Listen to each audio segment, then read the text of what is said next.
Welcome to star 9 news. Pattipadu నియోజకవర్గం YSRCP incharge Varupula Subbarao సమక్షంలో society director బైరాగి ఆధ్వర్యంలో గిడిజం గ్రామానికి చెందిన బండారు రమణ, ఎర్ర అప్పారావు, పడాల అప్పలరాజు, ఇజ్జపు రంగా, కాట్రెడ్డి ఆదినారాయణ, ద్వారపురెడ్డి బ్రహ్మాజీ, సుంకర రమణబాబు మరియు సుమారు 50 కుటుంబాలు టీడీపీని వీడి వైఎస్ఆర్సీపీలో చేరారు. ముఖ్యమంత్రి వర్యులు జగన్మోహన్ రెడ్డి అందిస్తున్న సంక్షేమ పథకాలకు మరియు వరపుల సుబ్బారావు నాయకత్వానికి ఆకర్షితులై వైసీపీలో చేరుతున్నట్టు తెలియజేశారు. వీరందరికీ కండువ కప్పి పార్టీలోకి ఆహ్వానించిన పత్తిపాడు నియోజకవర్గ వైఎస్ఆర్సీపీ ఇన్ఛార్జ్ వరపుల సుబ్బారావు. ఈ కార్యక్రమంలో జడ్పీటీసీ గొల్లాచిన దివానం, వైసీ ఎంపీపీ వాసిరెడ్డి భాస్కర్ బాబు, పులి మండల కన్వీనర్ పులుపర్తి తాతాజీ, వివిధ గ్రామాల సర్పంచ్లు, ఎంపీటీసీలు, వైఎస్ఆర్సీపీ ముఖ్య నాయకులు, కార్యకర్తలు పాల్గొన్నారు.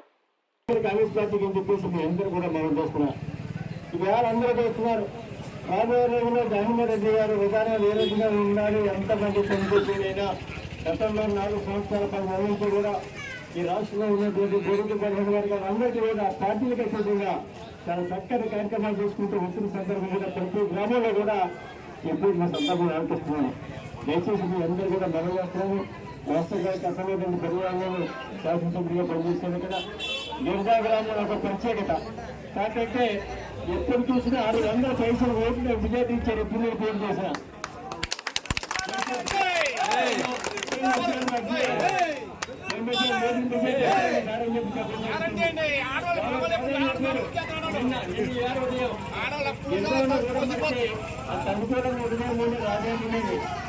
గిరిజాలోనే మనం విజేత రాకపోతే అసలు శాసనసభ్యుని ఎలా గెలుస్తామనుకుంటున్నారని మీరు అందరం చెప్పారు. కానీ విజేత రాకపోతే శాసనసభ్యుని ఎలా గెలుస్తామనుకుంటున్నారని ఎవరు చెప్పారు? మీకు గిరిజాలో గతంలో కంటే చాలా ఎక్కువ విజేత వస్తుంది.